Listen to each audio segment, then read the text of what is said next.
Gerald Whitmore stood at the kitchen window of the house on Lakeshore Drive, a mug of black coffee going cold in his right hand, watching the backyard where his 3 children had once fought over the trampoline on summer mornings. The yard was empty now. Inside, on the dining room table behind him, 3 plain envelopes, $100 in each. He had canceled their credit cards at 10 o'clock the night before, changed the garage code at 4 in the morning, and left no note, just the envelopes and 10 days of quiet. 3 adult children, 3 separate lives, all of them still running on fuel he had put there, without asking whether they knew what fuel cost. Gerald had grown up in Sudbury, in a house where the heat went out in February, and stayed out until the landlord got around to it, which was usually March. He knew what it felt like to eat cereal without milk, because the milk was gone, and payday was Thursday. He knew what it meant to wear the same 2 shirts to school for a week, and develop a careful system for rotating them so the other kids wouldn't notice. He had learned early that attention was a kind of currency, and that people who had enough of everything else rarely learned to spend it wisely. He set it down. He had not always had enough of everything else. That had changed when he was 28, when he'd launched a logistics software company out of a 1-bedroom apartment in Hamilton with a borrowed laptop and 3 clients who barely paid on time.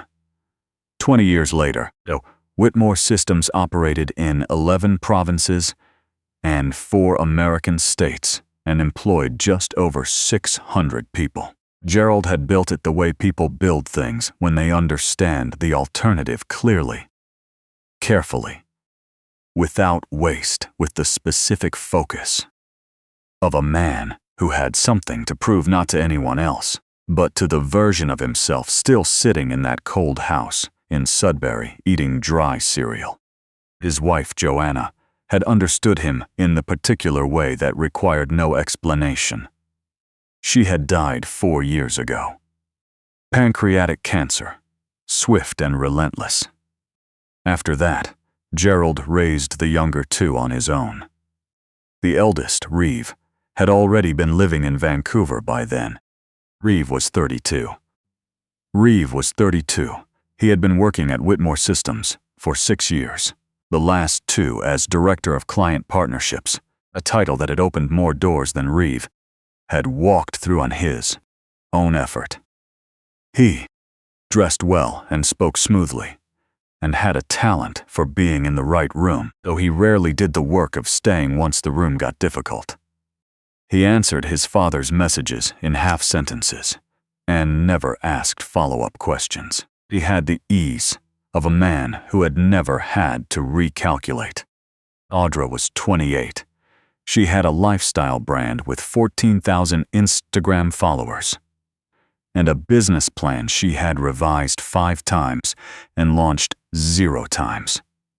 Every month, a transfer from Gerald's account arrived in hers, which she called an investment round, and which Gerald had come to think of as something closer to weather. Predictable, unconditional, and disconnected from any particular cause. She had genuine creative instinct and no practice using it under pressure. And Joel was 24. He's fasting. He had finished a degree in environmental studies in the spring and spent the summer doing trail maintenance with a provincial conservation crew for $15 an hour. He had turned down a position at Whitmore's explanation. Simply said, it wasn't the right fit, which Gerald had respected and quietly filed away. Joel cooked his own meals, did his own laundry, and called on Sundays without being asked. He had his mother's way of listening, not waiting for his turn, but actually absorbing what was said, holding it, letting it settle before responding. Gerald had been watching all three of them for nearly a year before the Tuesday evening in October, when he called them into the living room, not his office, not a restaurant, the living room with the old pine coffee table. Joanna had found at a yard sale in Dundas and refinished herself over one long weekend, sanding it down to bare wood and resealing it with the kind of patience Gerald had never managed to replicate. 3 envelopes on the table. He said, $100 each. 10 days starting at 6 tomorrow morning. No credit cards, no e-transfers, no coming to this house. Your phones are for genuine emergencies. You leave with what you're carrying. Reeve looked at the envelopes with the expression of a man encountering an inconvenience he intended to resolve quickly. Audra picked hers up and turned it in her hands, running the math visibly behind her eyes. Joel looked at his father first, not at the envelope. At Gerald's face, the way you read a situation before deciding how to respond to it. Then he reached out, picked up the envelope, and felt the insufficient weight of $100 in cash. He didn't say anything. Gerald had not made this decision impulsively. He had spent 3 months thinking about it, 2 weeks making the quiet logistical arrangements, and 1 evening sitting in the dark of the living room with Joanna's photograph on the mantel, asking himself whether this was wisdom or cruelty, and arriving at the answer that it might be both, and that this did not make it wrong. Wednesday morning arrived, the way October mornings arrive in Hamilton. Gray and certain. The kind of cold that means what it says. Gerald stood at the kitchen window again and watched 3 figures move away from the house in 3 directions. He picked up his coffee. He did not check his phone for 4 hours. Reeve had a plan before he left the driveway. He took a cab to a hotel downtown, asked for a room, and watched the desk clerk's face move through professional courtesy into the particular blankness that precedes an uncomfortable exchange. His card declined. He tried a different approach, asked to hold the room with cash, which required a deposit he did not have. He stood in the lobby with his overnight bag, and the slow, dawning comprehension that his name was not in his wallet. He called his colleague Patrick, who had a spare room and enough loyalty to say yes without asking why. By noon, Reeve was on a leather couch in Stony Creek, still in his good coat, trying to recalculate. He went out for lunch out of habit, ordered a bowl of soup and a coffee, tipped without thinking, and walked back with $64. Set it down. He did not yet understand that $64 was something he needed to understand. Audra left with a canvas tote and a framework she'd assembled before breakfast. $100 was a content opportunity.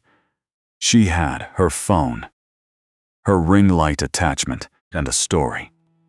By 10 o'clock, she was at a cafe on King Street West, spending $18 on a latte and a pastry she photographed from 4 angles. The caption she drafted, starting over with $100. Follow the journey.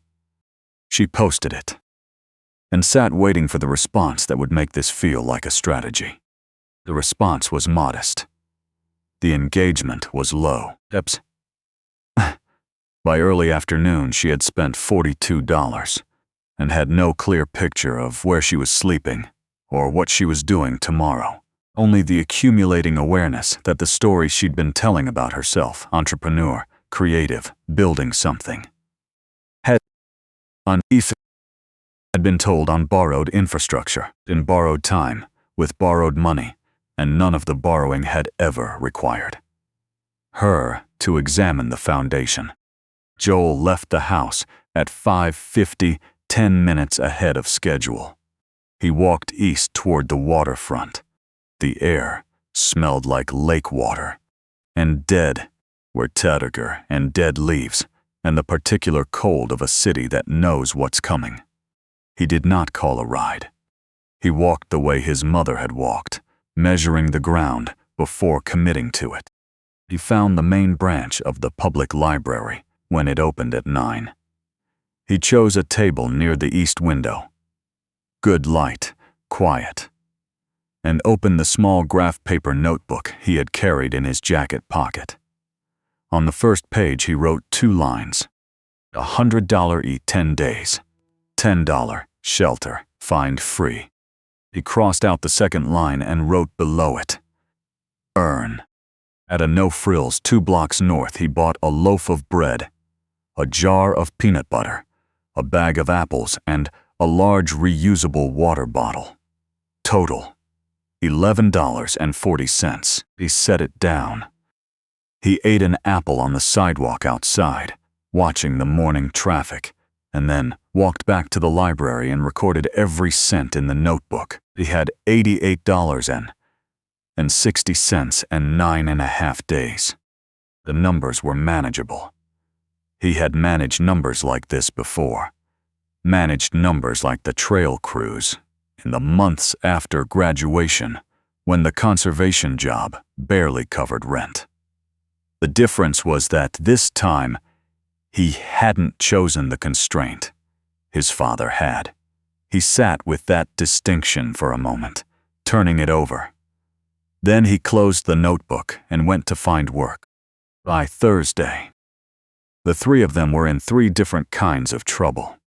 Reeve had spent $60 on food and cab rides, and the instinctive maintenance of appearances, a pressed shirt. A coffee meeting he had arranged with a former client, hoping to turn goodwill into temporary income.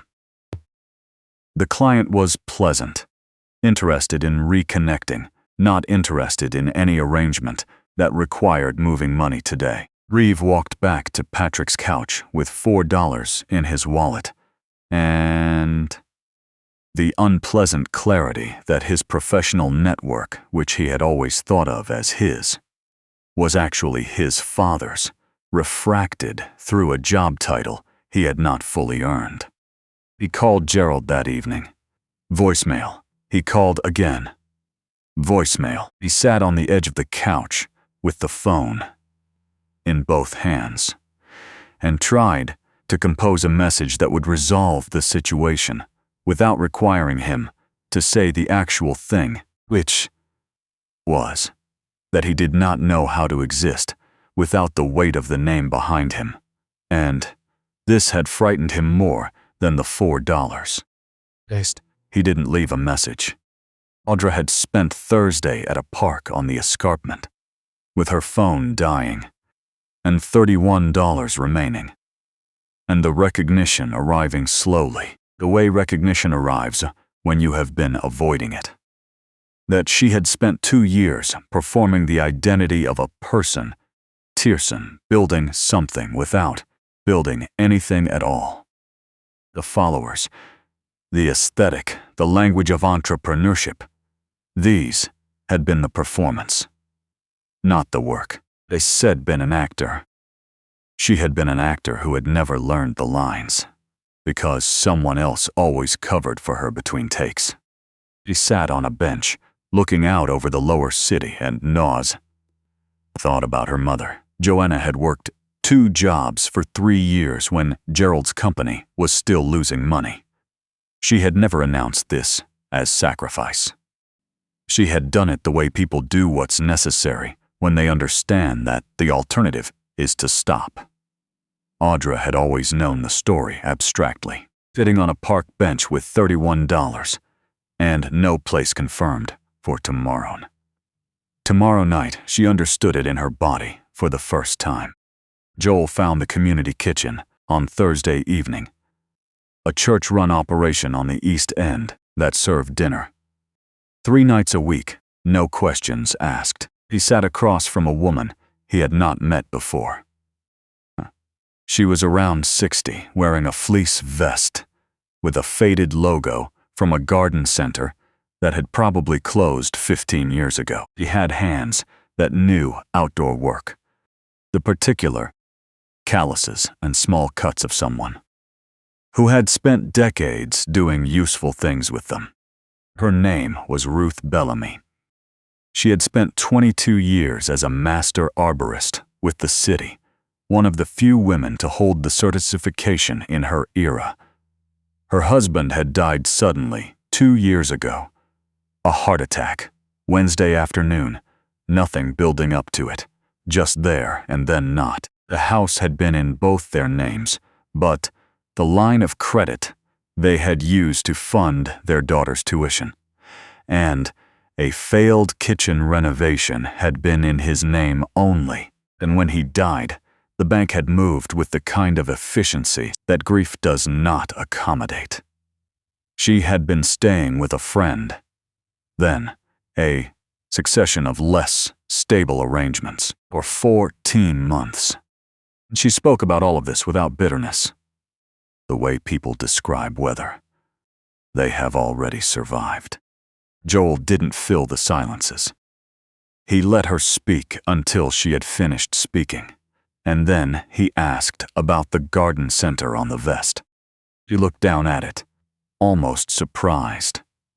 She said her husband had bought it for her as a joke. A gift shop at a landscaping expo. She had worn it because the fleece was good quality, and she was practical about clothes.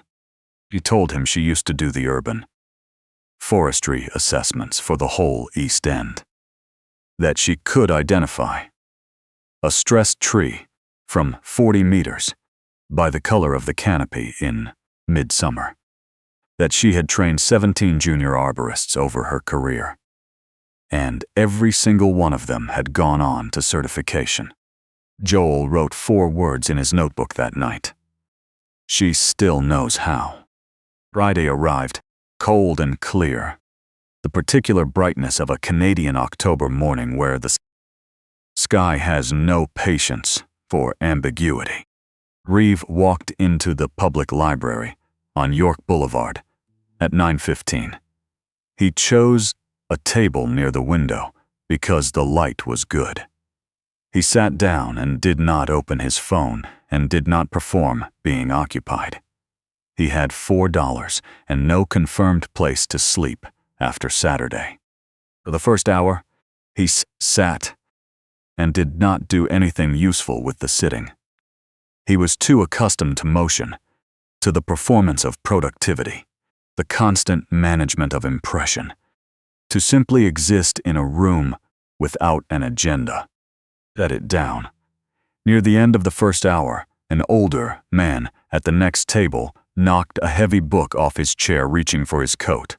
It hit the linoleum with a sound that made 3 people look up. Reeve bent down and picked it up before he had thought about whether to. He set it on the table. The man looked at him and said, "Thank you." Reeve nodded. Neither of them said anything else. He sat for a long time after that. What happened in the second hour was not dramatic. No insight arrived with any particular force. What happened was simpler and, in its way, more difficult. For 90 minutes, Reeve Whitmore sat in a public library as no one in particular, not a director of anything, not Gerald Whitmore's eldest, they sent it down, not a man whose name was sufficient collateral. He was a 32-year-old in a good coat that needed dry cleaning with $4 and a contact list he had spent an hour working through without result. He sat in that room as himself. Just that. And for the first time in years, with no performance required, something in his posture changed, a loosening around the shoulders, a slow exhale. He did not find an answer. He found for the first time the actual shape of the question. He left at noon with more intention in his stride than he had managed all week. Audra stood outside a florist on Lock Street for a long time before she went in. She had passed it 3 times. The sign in the window said, "Help wanted. Part-time. Cash. Cash pay. Apply inside." She had told herself the first time that she was overqualified. The second time that it wasn't strategic. The third time she was standing still on the sidewalk. And she couldn't Beatriceness. And she couldn't finish the sentence, because the honest completion of it was that she was afraid the work would be invisible. And she had spent so long needing to be seen that invisible felt like erasure. Just, she pushed the door open. Sapor. The woman behind the counter was around 50, with soil under her fingernails and the efficient movements of someone who had been doing this work for a long time and saw no reason to make it look more difficult than it was. Her name was Sandy. She did not ask where Audra had worked before. She asked if she could follow instruction, handle stems without bruising them, and work a full Saturday shift starting at 7. Audra said yes to all 3. What happened over the next 2 days was not what Audra would have predicted. She made arrangements. She swept clippings, ex-mirror. She learned the names of things she had photographed for aesthetics, without ever knowing. The varieties of eucalyptus, which flowers needed their leaves stripped before water, why you cut stems at an angle. A man came in Friday afternoon wanting something for his mother, who was in the hospital. He was embarrassed about his budget. Sandy took him seriously without making him feel managed and helped him choose well within what he had and wrapped it with the same care she wrapped the expensive orders. Audra watched that exchange.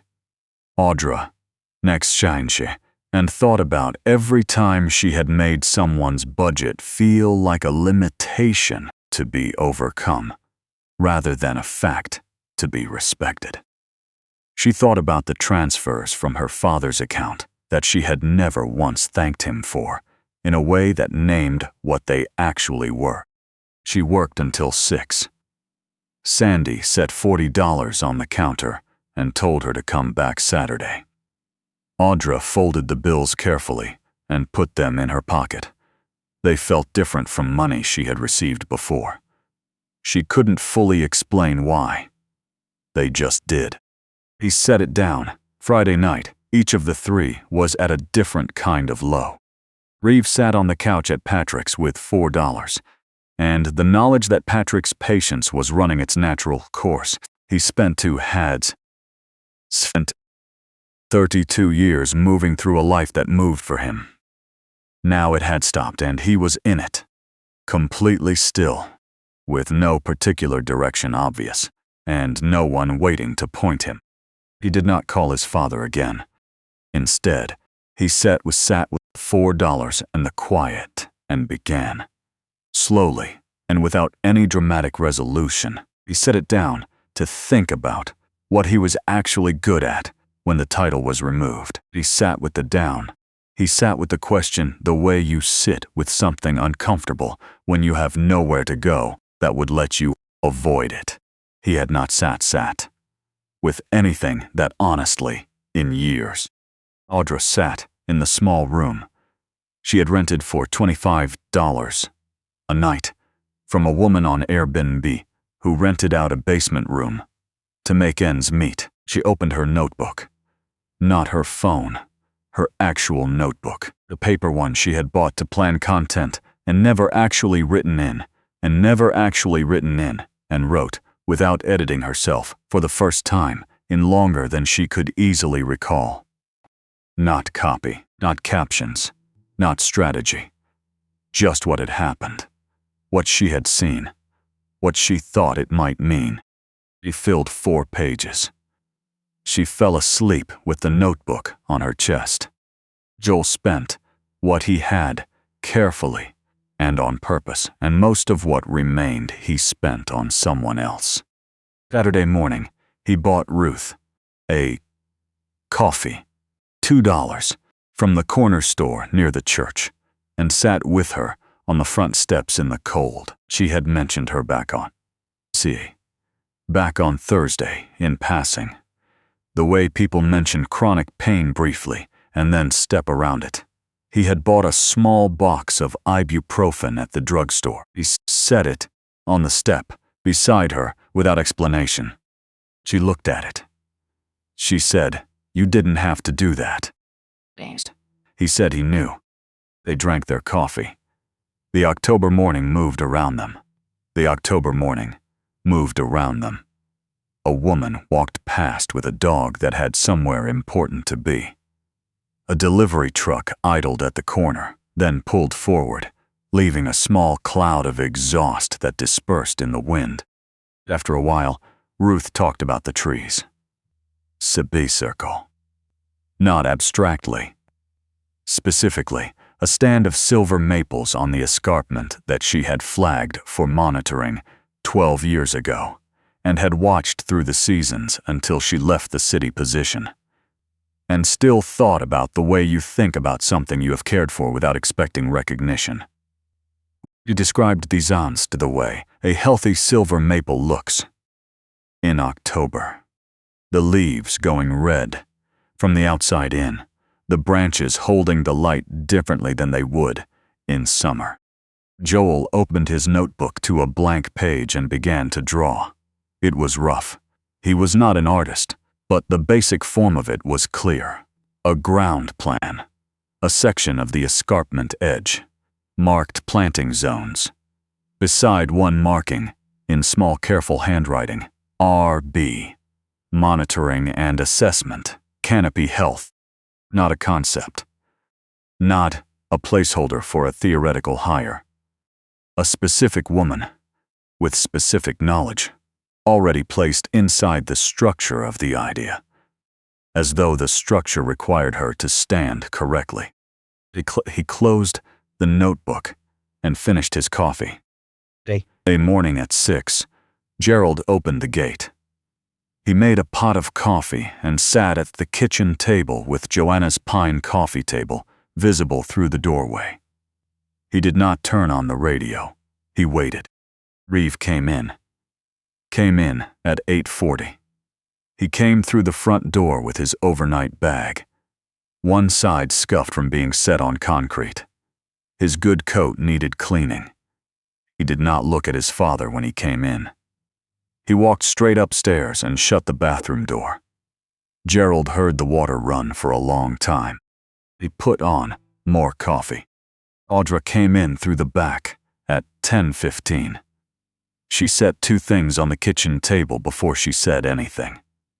The first was a folded stack of bills, a combination of 20s, 10s, and 5s, totaling $112, 12 more than she'd started with. The second was a page torn from her paper notebook, covered in handwriting. She kept her hands flat on the table, palms down, not reaching for her phone, not managing the room. Present. She said, "I want to go back to the shop on Tuesday." Sandy said she could use someone part-time through the holidays. Gerald looked at the money. He looked at the written page. He looked at the written page. He looked at Audra's hands. Set it down. In 28 years, Audra had announced things, assumed things, presented things for approval as a formality. This was the first time she had asked a question that held a real question mark in it. The first time she had asked something that genuinely included the possibility of no. Gerald said yes. Joel arrived at 2 in the afternoon. He came in quietly, set his jacket on the hook, and placed 2 things on the table. The first was a small pile of coins and a single $5 bill. $6.30 remaining, recorded to the cent. The second was the graph paper notebook, open to a page near the middle. Gerald sat down and read it. He read the budget on the first page. He read every expense over 10 days. each one noted with the date and the amount. He read the lines that were not numbers. She still knows how. Further in, the trees don't need anyone to name them. They need someone who remembers them. And on the last page, the ground plan with the escarpment edge and the planting zones and the small careful note, RB. Monitoring and assessment. Canopy health. Gerald read the note 3 times. He set the notebook down and kept his hand on the cover. He reached into the drawer of the kitchen table, Joanna's table, kept in the kitchen because she had wanted it here, and took out a small object he had not shown any of his children, a folded piece of paper, worn at the creases from being opened and refolded many times. His first lease agreement on the Hamilton apartment, the one he had signed at 28 on a borrowed laptop with 3 clients who barely paid on time. He set it beside the notebook. Joel looked at it. He did not reach for it. He seemed to understand that it was not being handed over. It was being placed beside something to see whether the 2 things belonged together. They did. They set. The following morning, Gerald drove all 3 of them east toward the escarpment without telling them where they were going. The 3 of them sat in the back seat with their shoulders nearly touching. The first time in years they had occupied that particular proximity. Reeve had showered. They said it. Audra had left her phone in her jacket pocket and had not checked it. Joel had his notebook. No one spoke. Each of them was still somewhere inside the 10 days, still returning from whoever they had been required to be.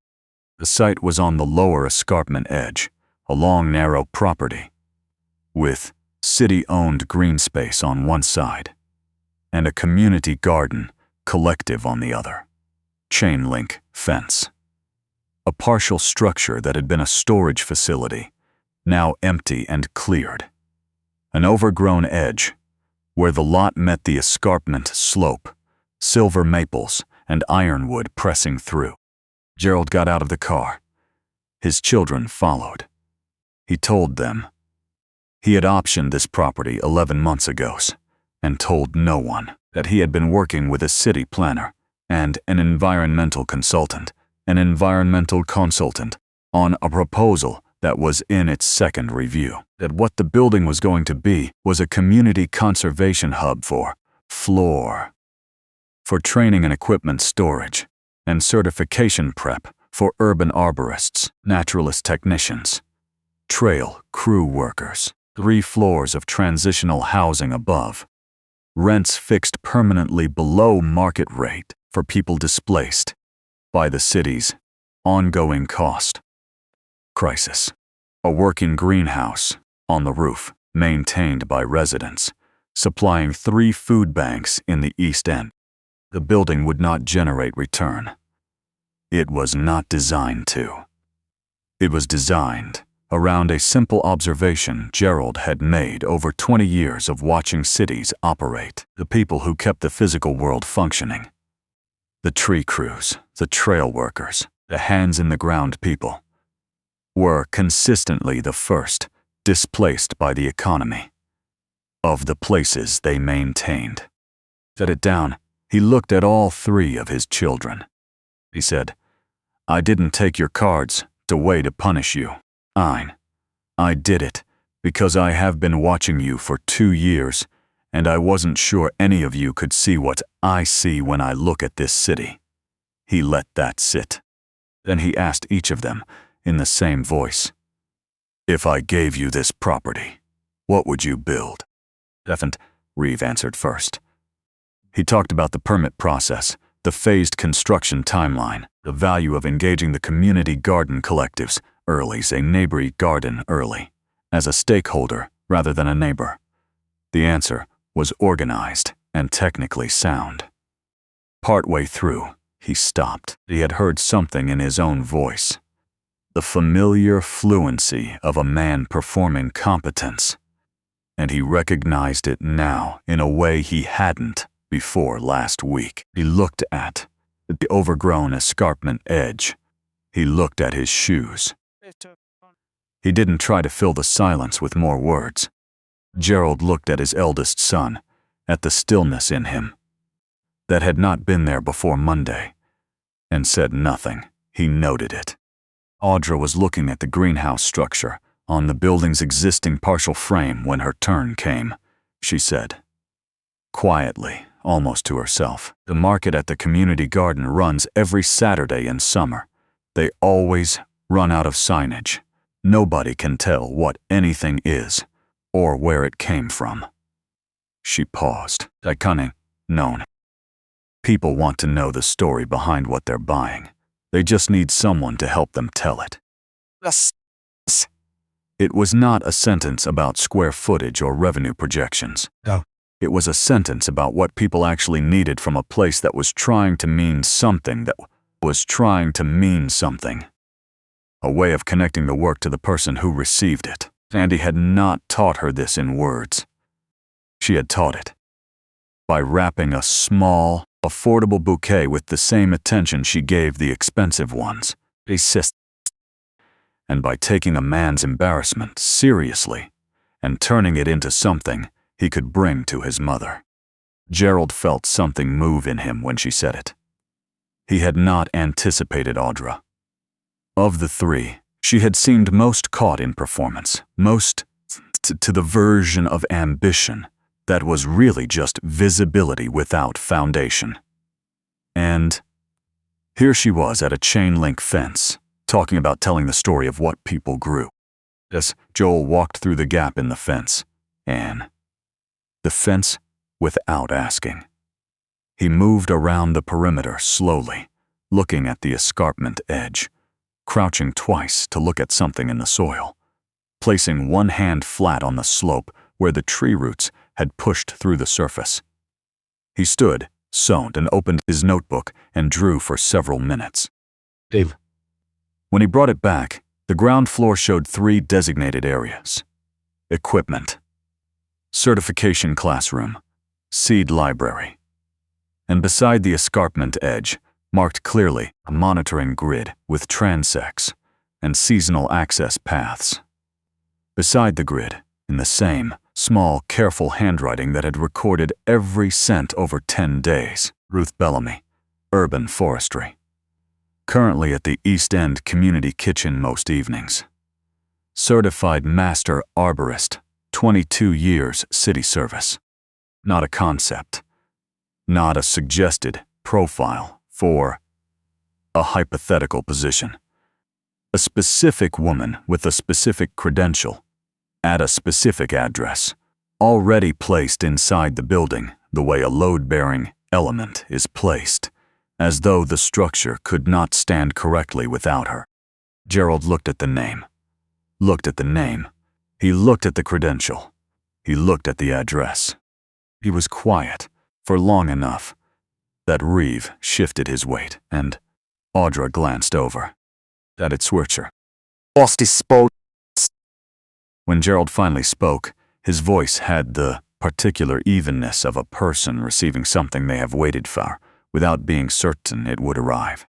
He said, "You didn't just manage 10 days. He looked at his youngest. You found someone." Joel said, "She found me first. She knew what she was doing.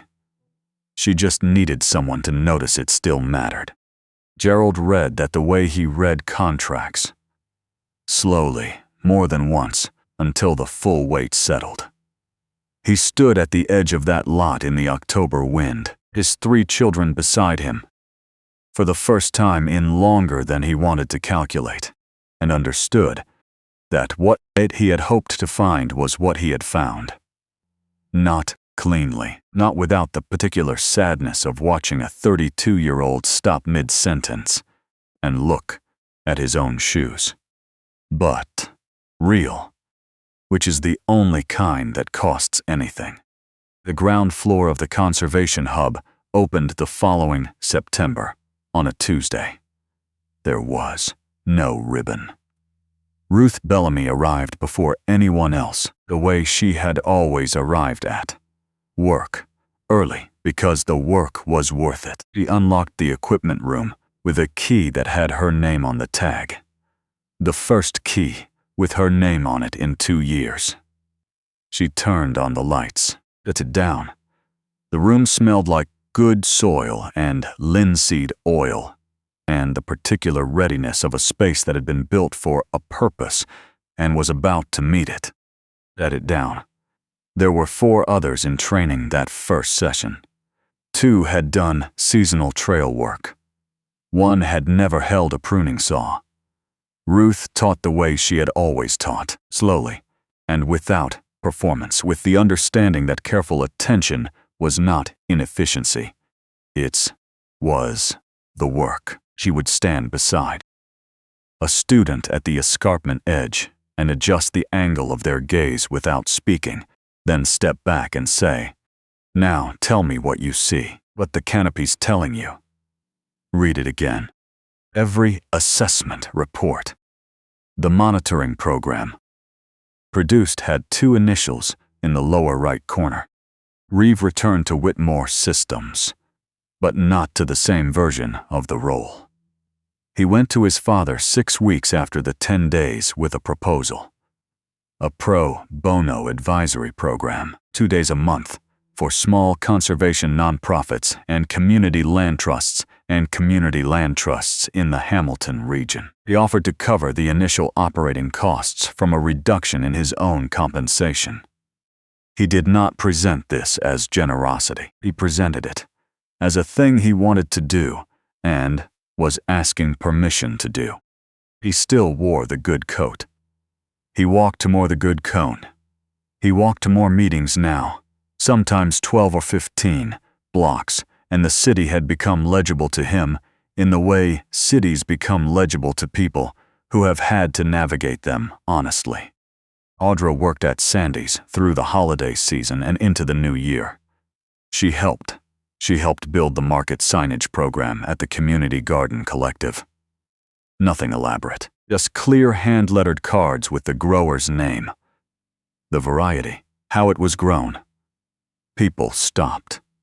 People asked questions. The connection that had always been there between the work and the person receiving it just needed someone to make it visible. She was building something now. It was smaller than the thing she had imagined. It was real. Joel rented a room 4 blocks from the hub. The graph paper notebook from the 10 days was full by November. Second one sat in the drawer of his desk beside the folded lease agreement his father had placed in his hands the morning after the escarpment visit. His grandfather's apartment, Hamilton, 1997. 3 clients and a borrowed laptop, which Joel kept the way you keep things that are not about the object itself, but about the weight of what the object represents and the obligation that weight carries. Ruth Bellamy had a room on the 2nd floor with a window facing the escarpment. On her shelf, a photograph of her husband taken on a hiking trail somewhere in Algonquin. The fall colors behind him, his hand raised against the light. Beside it, the pair of worn leather work gloves she had kept through everything. Through the house, through the line of credit, through the 14 months of uncertain arrangements. Because they still fit, and because she was practical about things that still worked. She kept them as evidence, not of loss, of return. A record of the morning she had arrived somewhere that had a key with her name on it, Anit Hernand, and a window facing the trees, and had wanted to remember what that felt like. In October of the following year, Gerald sat in the study on Lakeshore Drive. The afternoon light came in low and gold through the west window, the unhurried light of a Canadian autumn afternoon that has nowhere urgent to be. He opened the drawer of Joanna's table, brought into the study, because he had wanted it near him. The drawer held the lease agreement. Now, he had given the original to Joel, and a single photograph. Joanna at the pine table in the kitchen, laughing at something off camera, a mug in both hands. He had not staged the photograph. He had not even taken it deliberately. He had been walking through the kitchen and seen her and taken it. On instinct, because something in that moment had seemed worth keeping. He had spent 20 years building a company worth what analysts said it was worth. He would keep building. That he was bet now.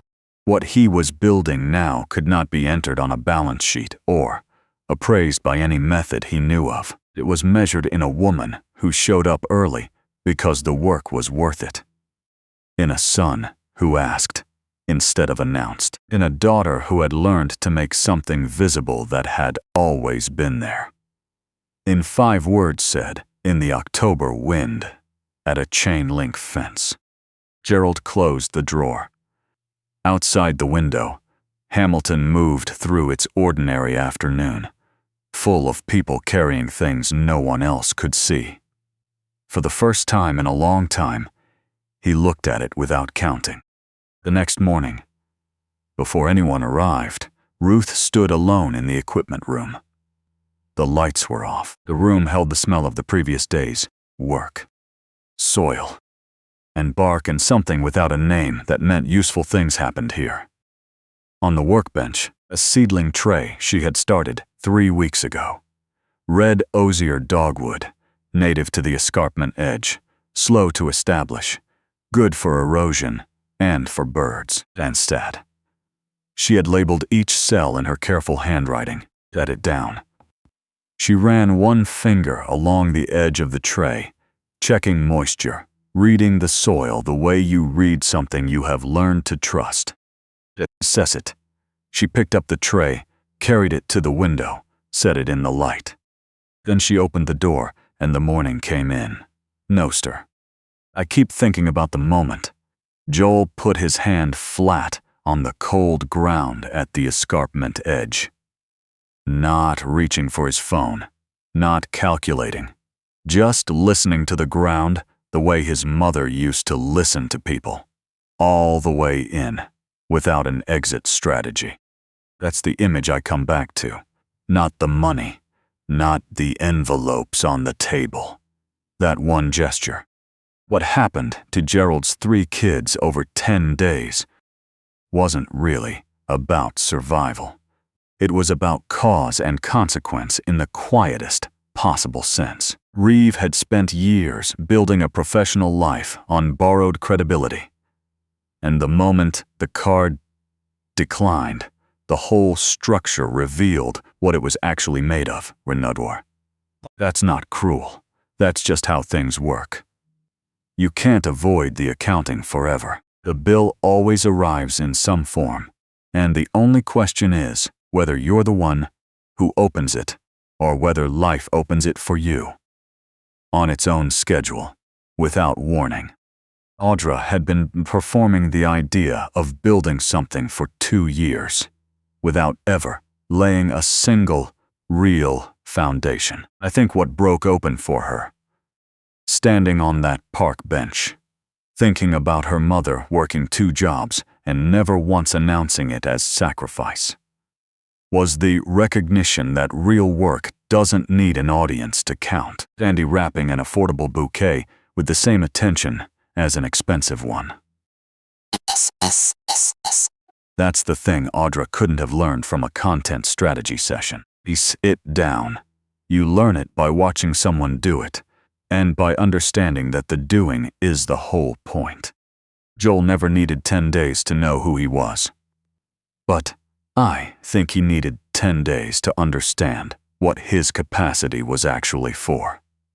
It's one thing to be decent in comfortable conditions. It's another to be decent when you have $88 and 9 days left, and you choose to spend some of it on ibuprofen for a woman you met yesterday. Not because it makes you look good, but because her back hurt and you had the money. And the math was simple. That's the part that stays with me. The math was simple. It always is, when your character is clear enough to do it. What Gerald understood, what I think he had been trying to articulate for years without knowing how, is that integrity isn't a trait you're born with or a lesson you're handed at the right age. It's a practice. It's the accumulation of small decisions made when nobody's watching and nothing's on offer. Reeve learned to sit in a room without performing. Set it down. Audra learned to make something real with her hands and let it be enough. Right. Joel already knew how to sit with someone without filling the silence. And that turned out to be the rarest thing of all. Ruth Bellamy had a key with her name on it, and a window facing the trees she had spent 22 years learning to read. That didn't happen because Gerald was generous. It had because Joel paid attention. And attention is a form of intelligence that no credential can substitute for.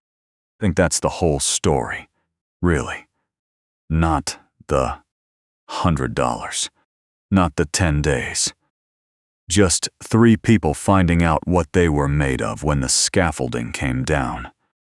And one of them discovering that what he was made of was enough to hold someone else up at the same time.